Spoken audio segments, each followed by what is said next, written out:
Hello students, class 10 के maths है। इस समय मैथ्स का आपका पीरियड समझे, मैथ्स का पीरियड है। और कल तक हमने मैथ्स में छठे चैप्टर में एक्सरसाइज 6.1 की थी और उसके बाद हमने थेल्स प्रमेय की थी। और आज है प्रमेय 6.2 यानी थेल्स प्रमेय का, इसे हम विलोम कह सकते हैं, यानी इसका उल्टा है। तो उल्टे से मतलब ये है कि 6.1 प्रमेय में जो हमने सिद्ध करना था वो अब हमें दिया होगा, और जो हमने वहां दिया था 6.1 में अब हमें वो सिद्ध करना है, तो इसे प्रमेय का विलोम कहते हैं। मैं पहले आपको थोड़ा इसके एप्लीकेशन बता रहा हूँ। एप्लीकेशन का मतलब है कि हम थेल्स प्रमेय को कैसे कैसे प्रयोग कर सकते हैं, पहले आप ये समझ लीजिए। तो इसको आप पहले देख लीजिए, मैं इसको अलग से बता रहा हूँ। तो पहला देखिए थेल्स प्रमेय के अनुप्रयोग यानी एप्लीकेशन ऑफ थेल्स थ्योरम, इसे देखिए पहला आप।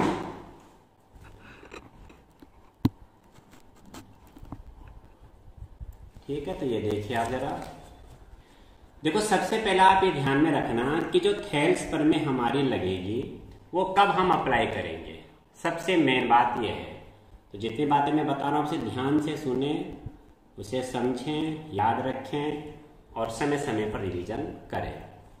थेल्स प्रमेय, तो कल हमने थेल्स प्रमेय में ये देखा था कि किसी भी त्रिभुज में, यानी किसी भी त्रिभुज में अगर किसी एक भुजा के समांतर रेखा खींची हुई है, सवाल में ऐसा दिया हुआ होगा या हम रचना कर सकते हैं उसमें, मतलब किसी भी एक भुजा के, ऐसा आवश्यक नहीं है कि हम BC के समांतर ही खींचे।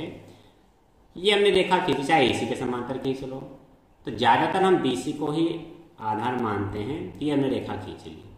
तो थेल्स प्रमेय कब लगेगी, जब किसी त्रिभुज में किसी एक भुजा के समांतर रेखा आपको दी हो, यानी ये इसके समांतर होनी चाहिए, ये आपको सवाल में दिया होना चाहिए।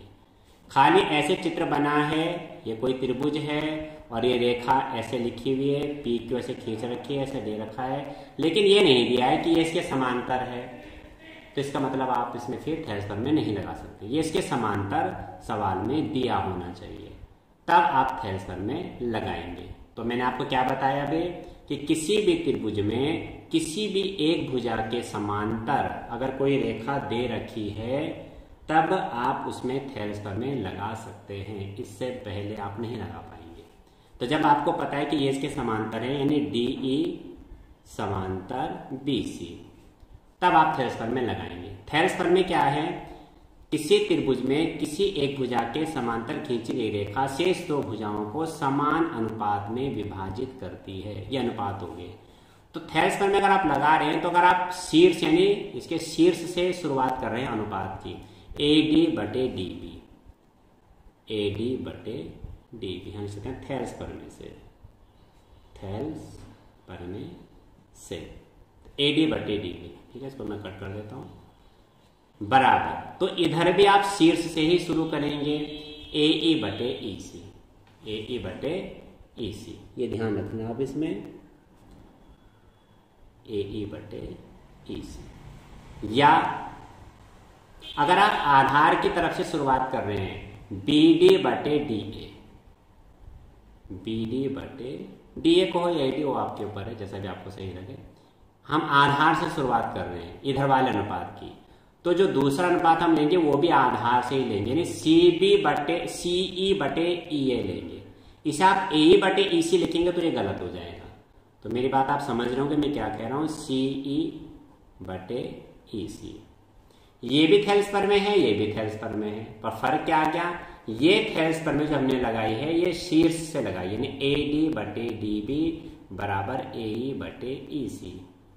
ठीक, और इधर की थेल्स प्रमेय हमने कहां से लगाई है, ये आधार की तरफ से हमने शुरुआत की है, तो BD/DA बराबर CE/EA। लेकिन यदि हम ऐसा करते हैं, इधर तुमने लगा दिया शीर्ष से, चाहे तो BD कर दो, AD/BD, और इधर कर दिया शुरुआत CE/EA, ये गलत है। CE/EA अगर ऐसा करिए, ये गलत है। क्यों गलत है आप समझ रहे होंगे, क्योंकि ये तो हमने यहां से शुरुआत कर अनुपात, कहां से, शीर्ष से, ऊपर से नीचे, तो ये भी ऊपर से नीचे नहीं, शीर्ष से आधार की ओर होना चाहिए। और ये हमने शुरू कर दिया आधार से शीर्ष की ओर, तो ये गलत हो जाएगा।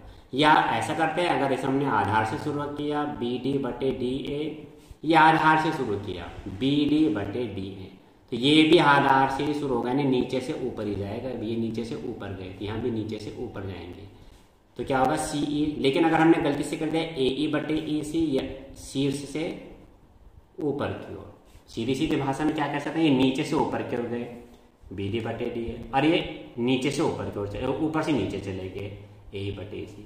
ऐसे गए और फिर ऐसे नीचे उतर गए, गलत है। इधर से ऊपर गए तो इधर से भी ऊपर ही जाएंगे। अगर नीचे उतरे हैं इधर से, तो इधर से भी इधर नीचे ही उतरेंगे।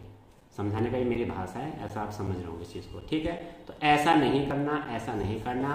पर मैं दोनों त्रिभुजों में, दोनों जो आप ये LHS और RHS अनुपात लेंगे, दोनों तरफ या तो शीर्ष से शुरुआत करें, या दोनों तरफ आप आधार से शुरुआत करें। क्लियर है। फिर इसके कुछ अनुप्रयोग क्या हैं, चाहे तो आप इसको नोट भी कर लेना। ये गलत है, ठीक है ना, ये कट लगा लीजिए, ये नहीं करना है, और ये सही है, ठीक है। तो इसको मैं कट कर देता हूँ, ये बराबर नहीं होंगे कट, चाहे तो आप नोट कर लेना इसको, ठीक है। और इसके बाद इसके जो अनुप्रयोग हैं, ऊपर चाहे तो आप लिखना है थेल्स प्रमेय के अनुप्रयोग, थेल्स प्रमेय के अनुप्रयोग, एप्लीकेशन ऑफ थेल्स थ्योरम, ये हो गया, ठीक। तो इसमें क्या है, ये तो थेल्स प्रमेय लगाने का मैंने आपको नियम बता दिया। और शुरुआत आप कब करेंगे थेल्स प्रमेय लगाने की, जब किसी भी त्रिभुज में किसी एक भुजा के समांतर आपको रेखा दे रखी हो, पहली बात। दूसरा क्या है इसमें कि जैसा आपको दे रखा है, मैं फिर बना देता हूं चित्र, ये त्रिभुज है ABC, और हमने इसके समांतर रेखा खींच ली, ये अब नाम में से PQ दे देता हूं। तो त्रिभुज ABC में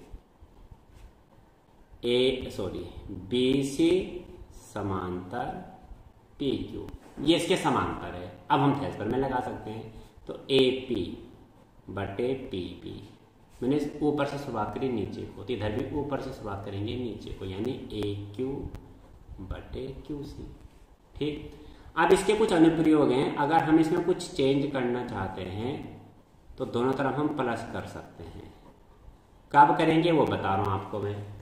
प्लस करने का मतलब ये है कि हमें PB नहीं चाहिए, जो हर में लिखा हुआ है हमें नहीं, सॉरी जो अंश में लिखा हुआ है ये हमें नहीं चाहिए, और हमें पूरी भुजा चाहिए। तो जो हमें नहीं चाहिए उसे अंश में लिख लेंगे, AP/PB। अब इसका हमने क्या दोनों तरफ प्लसन कर दिया। तो ऐसा हम सवाल में करेंगे, आप अभी देखना, तो अभी आप समझ लेंगे तो आगे आपको आसानी रहेगी।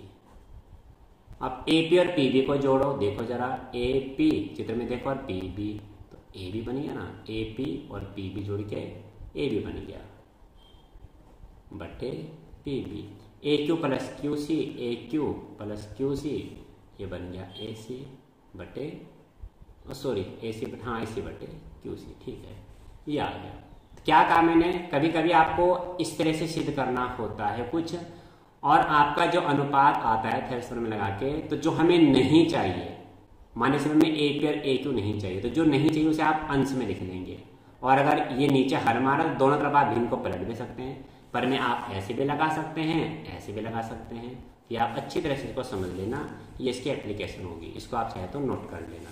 इसे हम फर्स्ट कह सकते हैं, ऐसे हम सेकंड, आपका सेकंड हो गया, ठीक है, ये हो गया। अब आप देखिए इसमें सवाल नहीं, आप